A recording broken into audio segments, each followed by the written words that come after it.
Guía de estudio de psicosexualidad. ¿Qué es la sexualidad según la OMS? Según la Organización Mundial de la Salud, OMS, la sexualidad es un aspecto central del hecho de ser humano que abarca dimensiones como el sexo, las identidades y papeles de género, la orientación sexual, el erotismo, el placer, la intimidad y la reproducción. Se vive y se expresa a través de pensamientos, fantasías, deseos, creencias, actitudes, valores, comportamientos, prácticas, roles y relaciones interpersonales. No todas estas dimensiones se experimentan siempre, y su manifestación está influida por la interacción de factores biológicos, psicológicos, sociales, económicos, políticos, culturales, éticos, legales, históricos, religiosos y espirituales. ¿Qué es la psicosexualidad? Es la construcción de las experiencias sexuales a lo largo del ciclo vital mediante procesos educativos. Articula lo biológico con lo psicológico y sociocultural para comprender cómo se manifiestan las emociones, deseos y afectos bajo el peso de las normas sociales y las estructuras de poder. Ejemplos: el desarrollo psicológico de una persona en relación con su sexualidad, si es psicosexualidad. Orientación sexual y sus vínculos afectivos, si es psicosexualidad. Expresar los deseos y emociones, si es psicosexualidad. Las afectaciones financieras por un embarazo no deseado. No es psicosexualidad comprar ropa adecuada al género con el que identificas, no es psicosexualidad. Repartir preservativos entre personas, no es psicosexualidad. Salud sexual es un estado de bienestar físico, emocional, mental y social relacionado con la sexualidad, y no solo la ausencia de enfermedad o disfunción. Requiere un enfoque positivo y respetuoso, garantizando experiencias placenteras y seguras, libres de coacción, discriminación y violencia. Concepciones históricas de la sexualidad. En la Edad Antigua, como símbolo de estatus y poder en las culturas griega y romana, la sexualidad no se medía bajo la vara moral del bien o el mal, sino bajo criterios de estatus social, roles políticos y dinámicas de poder. El sentido de la división, sexus. La raíz etimológica latina sexus, de secare, cortar o dividir, aludía directamente a la separación anatómica indispensable para la organización social. Separar los cuerpos permitía asignar funciones civiles precisas. La asimetría de género. La mujer en las clases ciudadanas estaba relegada al espacio privado, el hogar. Su función primordial era la reproducción para garantizar herederos legítimos y ciudadanos puros para el Estado, además de estar destinada al servicio del varón. Prácticas homoeróticas institucionalizadas. En Grecia, la pederastia institucionalizada, vínculo entre un ciudadano adulto o erastés y un joven o erómenos, tenía un fin pedagógico, militar y de transmisión de estatus. No se consideraba una orientación sexual, concepto que no existía, sino una etapa en la formación del ciudadano. En Roma, el criterio clave era la penetración activa como símbolo de dominación. Un ciudadano romano siempre debía ejercer el rol activo para mantener su honor y poder político, independientemente del sexo de su pareja. En la Edad Media, la institucionalización del control y el pecado con la caída del Imperio Romano y la consolidación del cristianismo, el cuerpo dejó de ser un instrumento de placer o estatus civil para convertirse en el terreno de la salvación o la condena espiritual. El control eclesiástico del cuerpo. La Iglesia Católica absorbió el control de la vida privada. El placer sexual fuera de los fines reproductivos fue catalogado como un acto de concupiscencia y pecado. Para contener el instinto carnal, considerado una debilidad heredada del pecado original, se promovieron la castidad y el celibato como los estados de mayor pureza espiritual. El matrimonio como único contenedor legal. La sexualidad quedó estrictamente encerrada en el matrimonio heteroparental. Incluso dentro de este, el acto sexual se consideraba lícito únicamente si se buscaba la procreación.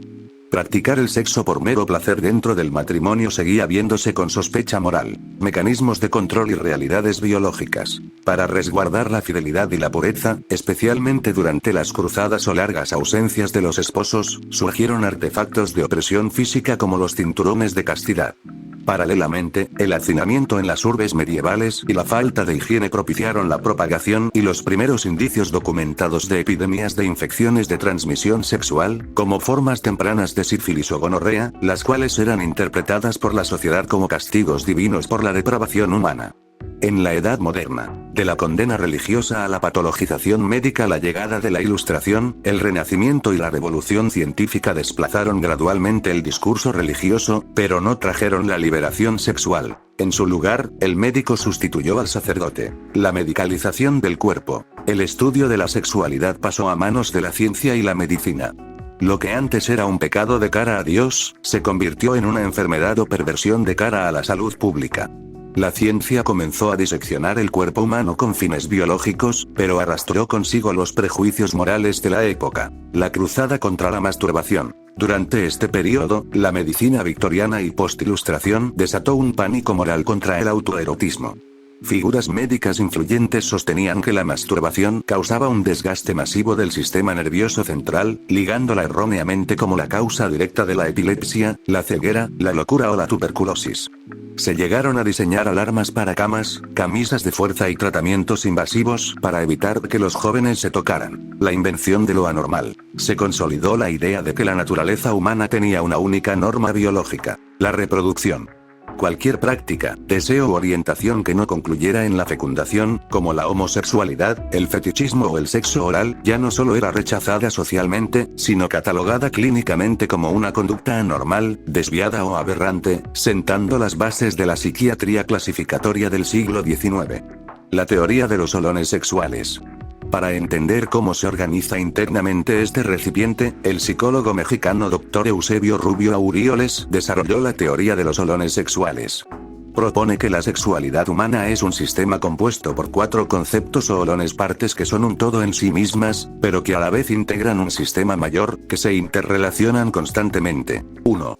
Olón de la reproductividad. Este olón no se limita al funcionamiento de los órganos reproductores o al coito. Trasciende por completo hacia las esferas psicológica, afectiva y social de la trascendencia humana. Dimensión biológica. Incluye las estructuras anatómicas, los niveles hormonales, los procesos de gametogénesis, la fertilización, la gestación y el parto. Dimensión psicológica y social. Implica el deseo, o la decisión consciente, de ser o no ser padres, las fantasías en torno a la maternidad/paternidad y las pautas de crianza. El concepto de cuidado. Rubio enfatiza que la reproductividad humana incluye de forma obligatoria el asegurar la supervivencia y el desarrollo óptimo de los nuevos seres.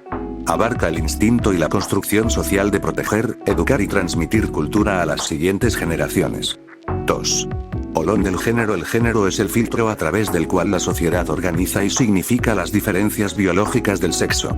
Es una estructura que determina fuertemente el autoconcepto y las relaciones de poder. Identidad de género. Es el sentimiento profundo e interno de pertenencia a una categoría, sentirse hombre, mujer o fuera del binarismo. Se consolida en los primeros años de la infancia y sirve como un eje central de la identidad personal. Roles y estereotipos de género. Son las expectativas, tareas, comportamientos y vestimentas que una cultura específica asigna como adecuados para hombres o mujeres.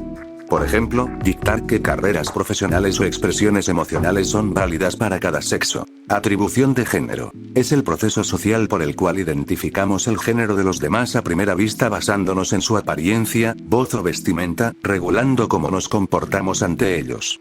3. Olón del erotismo. Es el olón que independiza por completo a la sexualidad de la mera función de continuidad de la especie. Se centra en el cuerpo como una fuente de experiencia sensible, gozo y comunicación, deseo y excitación. Involucra los procesos neurobiológicos y cognitivos que disparan las ganas de tener un encuentro sexual, así como las respuestas fisiológicas del cuerpo, vasocongestión, lubricación, ritmo cardíaco. El placer y el orgasmo. Es la vivencia subjetiva del gozo físico y mental. El erotismo decodifica las sensaciones táctiles, visuales u olfativas y las transforma en una experiencia placentera. Fantasías sexuales. El erotismo tiene un altísimo componente mental. Las fantasías y los mapas de amor individuales determinan qué estímulos, físicos o imaginados, nos resultan atractivos, permitiendo experimentar el placer de forma autónoma o compartida. 4. Olón de la vinculación afectiva. Este componente explica por qué los seres humanos no solo buscamos el placer físico o la reproducción, sino que cargamos los encuentros sexuales de un profundo significado emocional. Lazos de apego. Es la necesidad evolutiva y psicológica de construir relaciones estables, seguras y significativas con otros seres humanos. Nos permite experimentar la seguridad de amar y sentirnos amados. Resonancia afectiva, empatía. La capacidad de sintonizar con las emociones del otro. En la experiencia sexual, esto permite que el encuentro no sea puramente mecánico, sino un acto de comunicación, vulnerabilidad mutua y entrega. Construcción social del amor. Modula cómo expresamos el afecto según nuestra cultura, el enamoramiento, el amor de pareja, el matrimonio, el amiguismo con derechos. El manejo de los celos, el compromiso y el desamor forman parte del estudio de este olón.